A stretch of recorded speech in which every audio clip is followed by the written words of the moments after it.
Hello. Thank you for joining. Thank you for Steffi for inviting us. And we're going to shift gear a bit because a lot of the debates around social media and digital tools are, of course, about the destructive forces of them. And we're going to now present the constructive, literally constructive powers of these media. And happy to introduce again Agatha Gorski. She studies at Sciences Po. Journalism and international relations, and she works on the Shadows project that she will explain in a minute. And Omar Mohammed, who was not known in his hometown of Mosul, Iraq, during the occupation of the Islamic State as Mosul Eye, and both are part of an immense shift in media and how media work right now. This shift has been going on for not that long, and one of the pioneers is Omar. It created a new cycle of news gathering, and a lot of times out of conflict comes innovation. Quick reminder, the internet itself came out of conflict. It was a product of the Cold War. It was built to withstand nuclear strike. And then also, like my newspaper, Süddeutsche Zeitung I work for, that was one of the first of a new free press in Europe. Actually, we had a nice gesture back then in '47 when we started. The very first page, the printing plate for the very first page of the very first issue was made out of the melted down printing plate of Hitler's Mein Kampf, just to like let them know. Just to give you a brief overview, basically it's about the past, the present, and the future of media. I'm, of course, the past of media, so I'm not going to talk that much because we're here, we're not going anywhere. But maybe, Omar, you could quickly explain how you worked as Mosul Eye and this new circle of news gathering that developed. Thank you, Andre. And I'd also like to say that Mosul is in Iraq, not Syria. They are very close, but it's okay. I am a historian by training. I didn't study journalism. But as you said, conflict also provides innovation, and it gives us an opportunity to find solutions to a very critical problem, such as an invasion by irregular troops, such as Daesh. And that's why when they occupied the city, the first thing they did, of course, closing the universities, the schools, shutting down everything, even arresting many local journalists. And there is something also important. We were no more seeing newspapers, printed newspapers in the city since 2003. So should we start a newspaper? No one is going to read. And Daesh is writing and publishing on a global platform in 5 languages. What should be the response? The response was Mosul Eye is to expose them and tell the world the truth as it happens on daily basis. But you see, it was publishing in English, Mosul Eye, not in Arabic. And people say like, but you are working on a city that is, its main language is Arabic. But I wasn't fighting Daesh inside Mosul because their platform wasn't Mosul, in fact. It was the global platform. And that's how it became the source to the information that covered almost everything, the airstrikes, the brutal activities of Daesh, but also the social development of the city.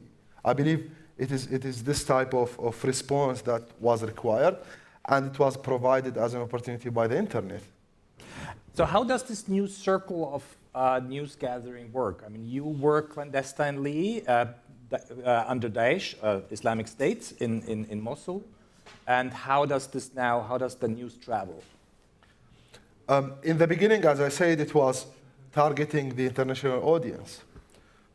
We thought that the population, after the liberation of the city and after the fall of Daesh, we might have created a local platform where such news can actually still be impactful. But the problem with the classic media, the classic journalism, and how do you report a local story and convince a local population? You have to go through the international circle. You have to get it out, you have to get the coverage, and then it will circle back to the society. Because the people have created this level of, it's kind of like setting rules of credibility of news. It has to come from outside. We are still developing this concept of local media can also be relevant, local media can also be credible.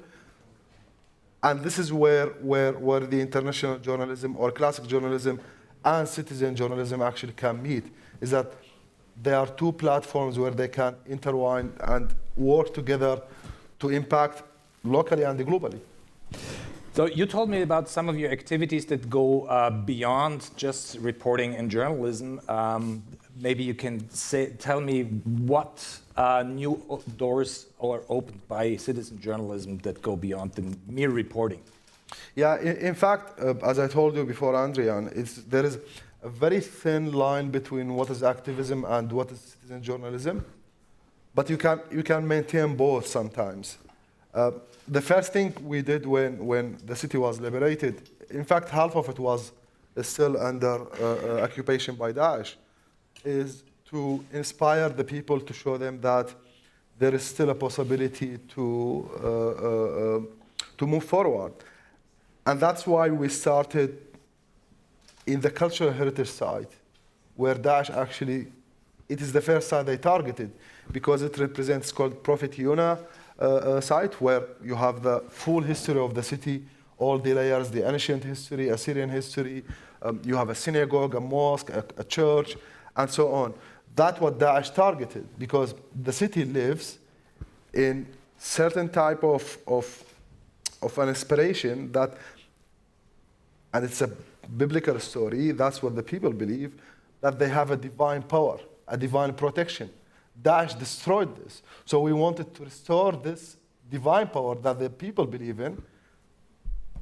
We organized a musical, a concert, and that's how you restore the strength of people. So as a historian at Sciences Po, you teach a topic called cultural heritage diplomacy, which of course goes way beyond journalism. And you put us up to the Shadows project, and you're from Kiev in Ukraine, and you're now in Paris. But maybe you can tell us a little bit. I know you prepared a statement, because I think the Shadows project is something of quite some importance to this current conflict. So maybe you can tell us something about it. Yeah, so my name is Agatha, and I was born in the year 2000. I come from a very diverse background. In my family, we speak Ukrainian, English, and we also speak Russian. Growing up, I celebrated that I'm a global citizen. I've always wanted to move abroad and pursue my career in Europe or the United States. I didn't perceive my Ukrainian identity to be of significant importance. I perceived it passively until it was taken away from me. In 2014, Ukrainians toppled the pro-Russian government and told the world that we have our distinct Ukrainian identity and that we as a nation have a right to determine what it should and what we want it to look like. And this was a wake-up call for me to actively engage with it. But this entailed a lot more than just personal self-exploration, because after the revolution, Russia annexed Crimea and began a war in Donbass. And I saw, from a very personal point of view, growing up, that national identity is a very fragile concept, and that I had to understand what it meant to be Ukrainian for me, but that I also needed to protect this notion. So I began asking myself this question: where do I go and what do I do to partake in shaping discussion about what Ukraine is today and what we want it to be? And this is what gave birth to the Shadows Project 7 years later. And so Shadows is a cultural community platform that allows Ukrainians to interact with their identity, to come together, to discuss, to mold, and to create it. I think that a lot of people here today come from places where culture and history exist within the boundaries of textbooks and museum walls. And so for you, interacting with your history probably entails looking at artifacts in a museum. But for me, as for other Ukrainians, this privilege, unfortunately, doesn't exist. And culture is inherently political. If our culture and our history is not integrated into our daily lives, we risk losing it forever. As a representative of the young generation of Ukrainians, I believe that we bear this responsibility to protect our past because we have the responsibility to carry forward the next generation of the country. And whether we like it or not, it is up to us to ensure that Ukraine as a nation continues to exist.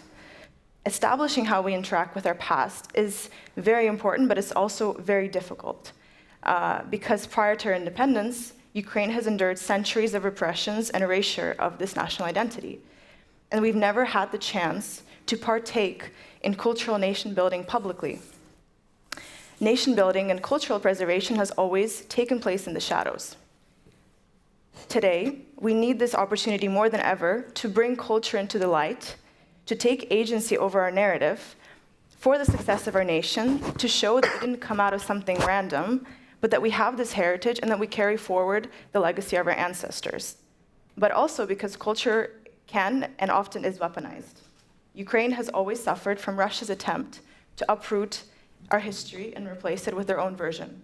Today, it is clear that the war against our history is not only being undertaken by the military, it is an organized and systematic approach in Russian policymaking.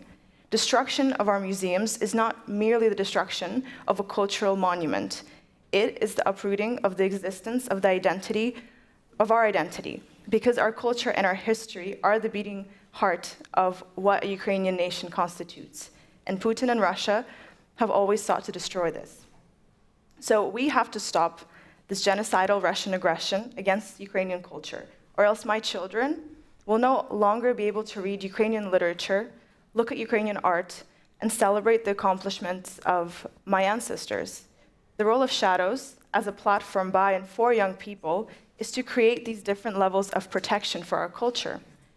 One of these levels is teaching the world about Ukrainian identity through a very interactive and immersive approach, from advocacy campaigns on social media to interactive museum guides to creating a cocktail menu inspired by Ukrainian artworks. But in order to promote our culture abroad, we must first protect it at home. So since the beginning of the war, on February 24th, Shadows has also created a project which supplies Ukrainian museums with protective equipment to save our art.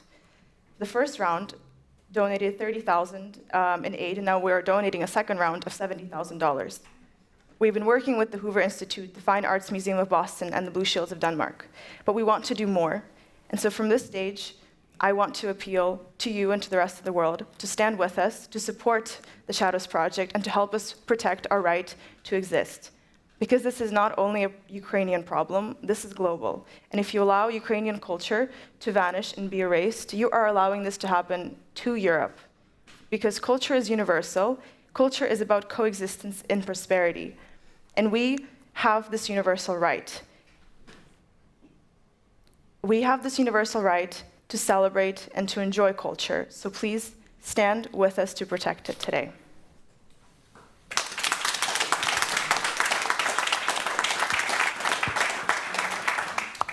One thing that strikes me from your speech and from what you were talking about is that there seems to be a historical parallel between the Islamic State and Russia in their efforts to eradicate history and identity. So in the context of a large conflict being either by irregular troops or by superpower troops, what role does this destruction of culture and identity play in the bigger picture? I think that systematically we see, in the case of Russia, it's, there's always going to be this parallel when you look at Ukraine, when you look at Mosul, when you look at other places, that there's always somebody who wants to take something away from you. And in the case of Ukraine, it is a very kind of colonial problem that we're dealing with a past empire that's saying to us that we don't have the right to choose who we want to be. And this is quite striking because we're living in the 21st century. And I think that, again, when it comes to citizen journalism, that topic of the panel, we are a young generation of people that have grown up in democracy, and we really feel the importance of voicing our opinions and saying that, hey, this is who we are and this is who we want to be. So the fact that there is somebody who believes that they have this power to decide that for us, it's not just the problem of Ukraine, it's a problem of the world in general. It's a power play.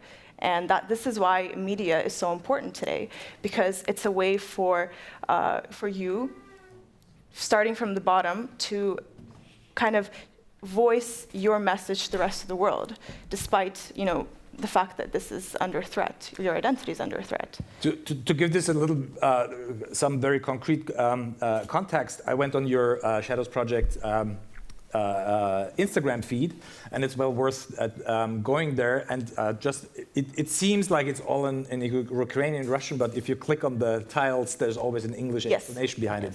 So it seems that Russia just claims a lot of Ukrainian culture as being Russian. Can you tell us just 2 or 3 examples of what the Russians claim are theirs and what actually isn't?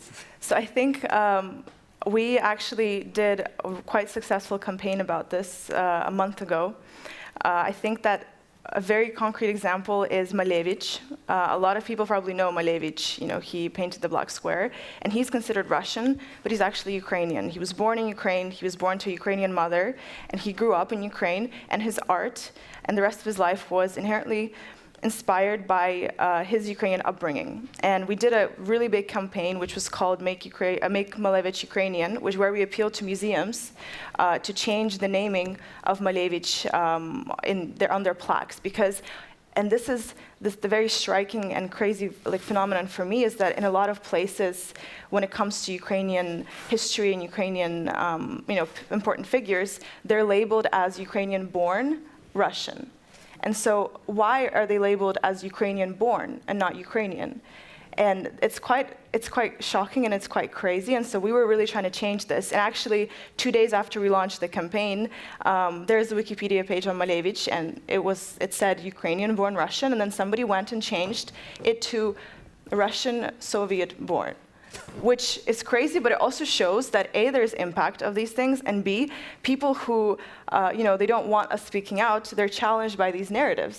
And this, again, makes our kind of role as young people so important, because we do have the potential to change it, because, if we didn't, there wouldn't be such a, response. But isn't there also, because, your neighboring countries, there were times when Russia and Ukraine were close, and isn't there also these kind of cases where it's not even that clear-cut, like Tchaikovsky. I saw the title of Tchaikovsky. Yeah. Explain that. Tchaikovsky, yeah. Well, he did a symphony, and the symphony was, it's considered a very famous Russian symphony, and it was actually inspired by a Ukrainian song called The Crane.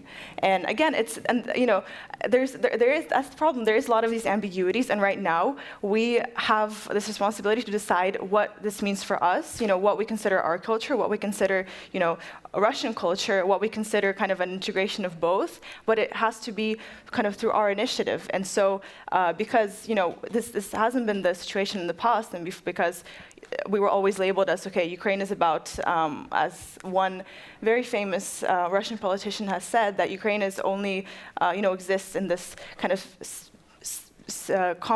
this compilation of things, for example, bandera, bandura, and borscht, and that's it.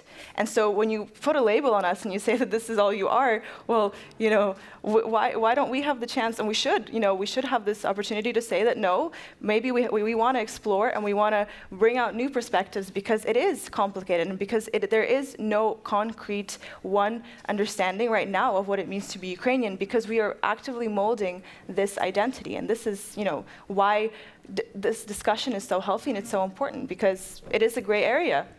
You mentioned the word before in your speech. I want to put this question though to Omar. This destruction of identity and culture, is that one of the aspects of what is considered genocide? I believe the genocidal intent exists.